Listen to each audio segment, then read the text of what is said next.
বৃহত্তৰ ঢেকীয়াখোলা ঘিলামৰা এটা বৃহত্তৰ অঞ্চল, যি অঞ্চলৰ পৰা হাজাৰ হাজাৰ ব্যক্তি বিভিন্ন কাৰণত এই ৰাজ্যিক ঘাইপথটোৰ দৰে আমাৰ জিলা সদৰলৈ যায় বা বিভিন্ন কাৰণত স্বাস্থ্যজনিত কাৰণত আগবাঢ়ি যায়। কিন্তু এই যিটো ৰাজ্যিক ঘাইপথৰ অৱস্থা দেখি আপোনালোকে যিটো দেখিব পাইছে যে বিভিন্ন ক্ষেত্ৰত এক্সিডেণ্ট হৈছে, বিভিন্ন অসুবিধা হৈছে, ব্যৱসায়িক ক্ষেত্ৰতে বহুতৰ গাড়ী আদি ভাঙি গৈছে, ৰাস্তাটো মানে এটা সুচল অৱস্থা নাই। গতিকে আমি এই ৰাস্তাটোক লৈ ৰাজনীতি নকৰি যাতে ৰাস্তাটো সুবিধা কৰি ঢকুৱাখানাৰ ৰাইজৰ সুবিধা কৰি দিয়ে, এই ক্ষেত্ৰত আমি এই প্ৰতিবাদৰ জৰিয়তে স্থানীয় বিধায়ক লগতে অসম চৰকাৰক দাবী জনাইছো। লগতে আমি ইয়াৰ পৰা আন্দোলনৰ জৰিয়তে আৰু এটা কথা স্পষ্ট কৰি দিব বিচাৰিছো, যদি ইয়াৰ পাছত উক্ত পথটি সুচল কৰি নিদিয়ে তেতিয়াহ'লে আমাৰ ৰাইজৰ সহযোগত জংগী আন্দোলন কৰি দিম বুলি আমি ইয়াৰ পৰা দাবী জনাইছো। ধন্যবাদ।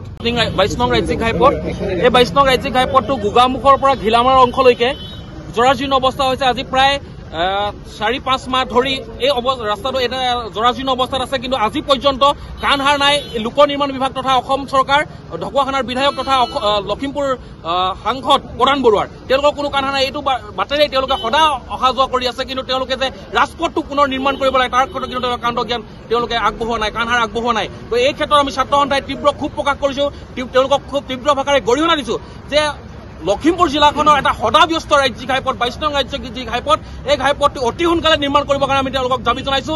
যিহেতু আজি 3-4 মাহ ধৰি যাত্ৰীসকলে জমৰ যান্ত্ৰণা ভুগিবলগীয়া হৈছে, গতিকে এই ক্ষেত্ৰত কিন্তু অসম চৰকাৰ নিৰ্বিকাৰ ভূমিকা গ্ৰহণ কৰি আছে।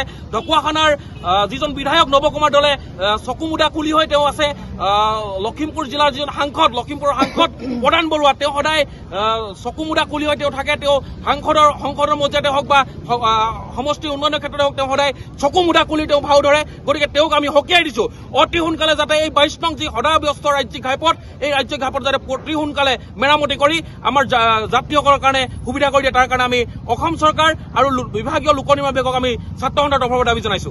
সকলোৱে জানে যে ঘিলামৰাৰ একমাত্ৰ ৰাস্তা ঢকুৱাখানাৰো ৰাস্তা, এই ৰাষ্ট্ৰীয় ঘাইপথটোৰ অৱস্থা সকলোৱে জানে।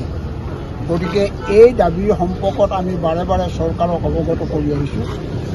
ক'ত এই তিনিআলিটোত এই যি ৰকম ৰাখিছে সেই কথাটো সকলোৱে ঘিলামৰাবাসী ৰাইজে জীয়াটো ভুগি আহিছে। যি দাবীয়ে আজি ছাত্ৰ সন্থাই উত্থাপন কৰিছে, ই ৰাইজৰ দাবী, মৰেল দাবী। আমি নৈতিক সমৰ্থন আগবঢ়াইছোঁ আৰু আমি এই কথাটো কৈছোঁ যে অতি সোনকালে এই ৰাস্তা যদি সোনকালে মেৰামতি কৰি ঠিক কৰি নিদিয়ে, ছাত্ৰ সন্থাৰ লগতে সদৌ ঘিলামৰাবাসী ৰাইজে আমি এই আন্দোলনৰ লগত জড়িত হ'ম বুলি সচেতন নাগৰিক মঞ্চ ঘিলামৰাৰ পৰা আমি এই কথা প্ৰকাশ কৰিছোঁ আৰু ভাবিছোঁ যে চৰকাৰে অতি সোনকালে এই দাবীটো পূৰণ কৰক, আৰু যদি নকৰে তেনেহ'লে ইয়াৰ পাছৰ পৰিণতি চৰকাৰে নিজে ল'ব লাগিব।